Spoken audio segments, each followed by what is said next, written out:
Hi friends, എല്ലാവർക്കും നമസ്കാരം. ഇന്നത്തെ എൻ്റെ കുഞ്ഞു വീഡിയോ ഒരു കുക്കിംഗ് വീഡിയോ തന്നെയാണ് കേട്ടോ. ഇന്ന് വെറൈറ്റി ആയിട്ടുള്ള കറി പറയണത് ഒരു മാങ്ങ വെച്ചിട്ടാണ് ഇന്നത്തെ പരീക്ഷണം. മാങ്ങയും ചെമ്മീനും കൂടിയാണ് ഇന്നത്തെ കറി വെക്കണത്. ഇന്ന് രാത്രിയിലേക്കുള്ള കറിയാണ് കേട്ടോ റെഡിയാക്കണത്. അപ്പോൾ രാത്രി ചോറ് മാത്രമേ ഉണ്ടായിരുന്നുള്ളൂ, കറികളൊന്നും ഉണ്ടായിരുന്നില്ല. അപ്പോൾ ഒരു കറിയും ഒരു തോരനൊക്കെ റെഡിയാക്കാമെന്ന് കരുതി.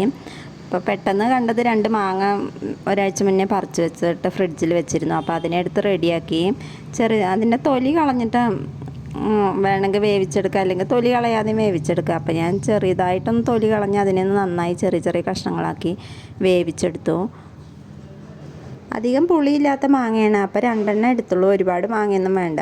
അതിനെ നന്നായിട്ട് വേവിച്ചെടുത്തു. അതിലേക്ക് പിന്നെ ചെമ്മീനല്ലേ ചേർക്കണത്, അപ്പോൾ ചെമ്മീനെ നന്നായിട്ടൊന്ന് വറുത്തെടുക്കണം.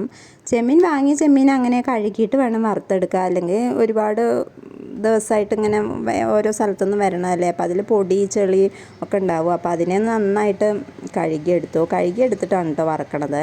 അപ്പോൾ ഒരുപാട് സമയം ഇങ്ങനെ മൂപ്പിച്ചെടുക്കണം.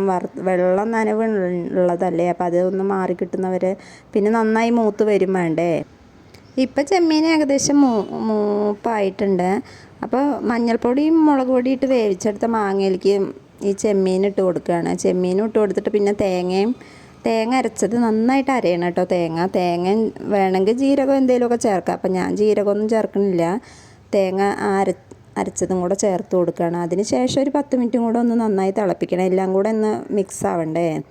ഈ ചെമ്മീൻ നന്നായിട്ട് വെന്ത് വരണം. അപ്പോൾ അതിന് ഒരുപാട് വേവൊന്നുമില്ല, അപ്പോൾ അതിനെ ഒന്ന് വേവിച്ചെടുക്കുകയാണ്. അതിനൊരു 10 മിനിറ്റ് അടുപ്പത്ത് വെച്ചിട്ട് വേവിച്ചെടുത്തു. ചെമ്മീൻ ഇങ്ങനെ അല്ലാതെ വേണമെങ്കിൽ ആ വറുത്തെടുത്ത ചെമ്മീൻ പൊടിച്ചിട്ടും വേണമെങ്കിൽ ഇടാം കേട്ടോ. അപ്പം അങ്ങനെ ഒന്നാകെ ഇടുകയാണ് ചെയ്തത്. അല്ലെങ്കിൽ പിന്നെ കറിവേപ്പിലയും കടുകും മുളകൊക്കെ താളിച്ചിട്ടു. അപ്പോൾ ചോറിനുള്ള കറി ഇപ്പോൾ റെഡി ആയിട്ടുണ്ട്. ഇനി അടുത്തത് ഒരു ഉപ്പേരി എന്തെങ്കിലും റെഡിയാക്കണം. അതിന് വേണ്ടിയിട്ട് പയറാണ് കേട്ടോ. വീട്ടിൽ പയറുണ്ടായിരുന്നു, അപ്പോൾ പയറിനെ ഒന്ന് നന്നായി കഴുകി ചെറിയ കഷ്ണങ്ങളാക്കി.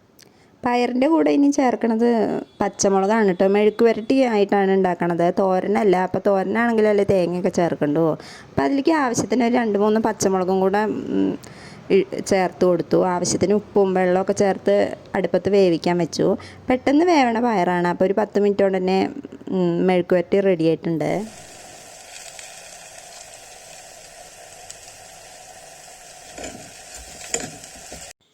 അപ്പം ഇന്ന് ഇതൊക്കെ ആയിരുന്നു കേട്ടോ ചോറിന് വിഭവങ്ങൾ. നിങ്ങളും ഇതുപോലെയൊക്കെ നാടൻ കറികൾ ഇഷ്ടപ്പെടുന്നവരാണെങ്കിലൊന്ന് കമൻറ്റ് ചെയ്യണേ. ചോറിന് ഒഴിച്ചുകറിയായിട്ട് ഇതുപോലെയുള്ള നാടൻ കറികളാണ് കേട്ടോ ഏറ്റവും നല്ലത്. അപ്പം മാങ്ങക്കാലാവുമ്പോൾ മാങ്ങ ഉപയോഗിച്ചിട്ട് തന്നെ ആവും അധികം കറികളും. പിന്നെ ചക്കക്കുരു മാങ്ങയായിട്ടും വയ്ക്കാം. അപ്പോൾ ഇതുപോലുള്ള കറികളൊക്കെ ഇഷ്ടപ്പെടുകയാണെങ്കിൽ ഒന്ന് കമൻറ്റ് ചെയ്യും, ലൈക്ക് ചെയ്യും, ഷെയർ ചെയ്യുകയൊക്കെ ചെയ്യണേ. വീഡിയോ ഇഷ്ടപ്പെട്ടാൽ സപ്പോർട്ട് ചെയ്യാൻ മറക്കല്ലേ.